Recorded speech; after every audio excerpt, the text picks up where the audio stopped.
Sarigam industries association ખાતે સાંસદ ધવલ પટેલ સાથે ઉદ્યોગપતિઓની બેઠક। જીએસટી અને સ્ટેમ્પ ડ્યુટીના પ્રશ્નોને દિલ્હી સુધી લઈ જવા સાંસદે આપી ખાતરી।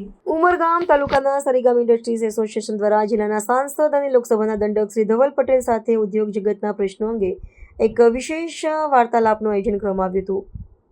આ બેઠકમાં સરીગામ ઔદ્યોગિક વસાહતના વિકાસલક્ષી પ્રશ્નો અંગે ઉદ્યોગપતિઓના અભિપ્રાયો લેવામાં આવ્યા હતા।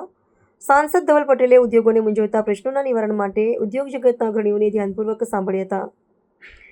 સરીગામ જીઆઈડીસીમાં પ્લાસ્ટિક, કેમિકલ અને એન્જિનિયરિંગ ક્ષેત્રના આશરે 700 જેટલા ઔદ્યોગિક એકમો આવેલા છે।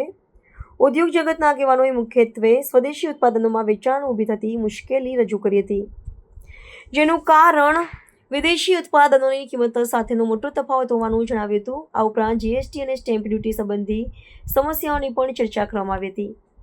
સાંસદ ધવલ પટેલે ઉદ્યોગપતિઓને ખાતરી આપી હતી કે જીએસટી કે સ્ટેમ્પ ડ્યુટી સંબંધિત જે પણ સમસ્યાઓ લેખિતમાં આવશે તેને તેઓ દિલ્હી સુધી પહોંચાડીને ઉકેલ લાવવા પ્રયત્ન કરશે।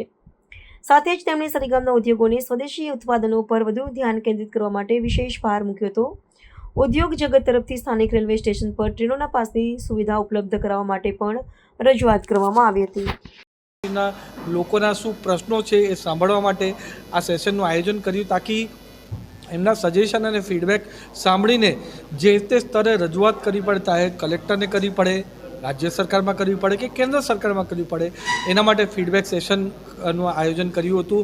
અને બહુ સારા સજેશન, અલગ સજેશન્સ આવ્યા છે। જીએસટીના સજેશન આવ્યા છે, ટ્રાન્સફર ફીઝના સજેશન આવ્યા છે, આપણા રોડ, રેલવે અને એરપોર્ટના કનેક્ટિવિટીના પણ અહીંયા સજેશન્સ આવ્યા છે। એની સાથે ઇમ્પોર્ટ એક્સપોર્ટ પોલિસી કઈ રીતના આપણે ચેન્જ કરી શકીએ છીએ, એની સાથે આપણા ઇન્ડસ્ટ્રીના કઈ રીતના પોલિસી ચેન્જ કરીને આપણા ઉદ્યોગોને પણ ફાયદો થાય, આપણા વિસ્તારને પણ ફાયદો થાય અને એમ્પ્લોયમેન્ટને કઈ રીતના ફાયદો થાય એના માટે પૂરો પ્રયાસ કરી રહ્યા છે। એની સાથે અહીંયા R&Dની સુવિધા આપણે ઉત્પન્ન કરીને આપણે કઈ રીતના સારું કામ કરી શકીએ છીએ એના માટે સજેશન્સ આવ્યા છે। અને સૌથી મહત્ત્વનું, આપણું સારું લો એન્ડ ઓર્ડર સિચ્યુએશન અહીંયા જળવાઈ રહીને ઇન્ડસ્ટ્રીના આપણા મિત્રો એકદમ ફ્રીલી કામ કરી શકે એના માટે પૂરા પ્રયાસ અને ફીડબેક આવ્યા છે।